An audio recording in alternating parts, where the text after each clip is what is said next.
রাকেশ শর্মার পর দ্বিতীয় ভারতীয় হিসেবে মহাকাশে গেলেন শুভাংশু শুক্লা।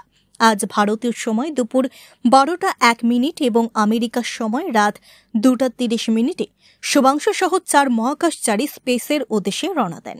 আর এই ঐতিহাসিক মুহূর্তের সাক্ষী হয়ে রইল গোটা দেশ। আমেরিকার ফ্লোরিডা স্থিত নাসার সেন্টার থেকে স্পেস এক্সের ড্রাগন ক্যাপসুলে চেপে এই ঐতিহাসিক মুহূর্তের সাক্ষী করলেন শুভাংশু।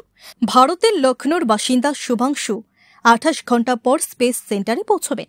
14 দিন পর পুনরায় মহাকাশ থেকে পৃথিবীতে ফিরে আসবেন। 41 বছর পর দ্বিতীয় ভারতীয় হিসেবে মহাকাশে গেলেন শুভাংশু। তবে স্পেস সেন্টারে প্রচার ক্ষেত্রে তিনি প্রথম ভারতীয়। এক বার্তায় মহাকাশ থেকে দেশবাসীকে শুভেচ্ছা জানিয়ে জয় হিন্দ বলেন এবং মহাকাশ যাত্রাপথে নিজের অভিজ্ঞতা শেয়ার করেন। সেই সাথে গোটা দেশবাসী তার সঙ্গে রয়েছে বলে জানায় শুভাংশু। আর এই যাত্রার ফলে মহাকাশ গবেষণায় আরও শক্তিশালী হচ্ছে ভারত। সবকিছু ঠিকঠাক থাকলে আগামী বছর মহাকাশে যাবে ভারতীয় গগনযান।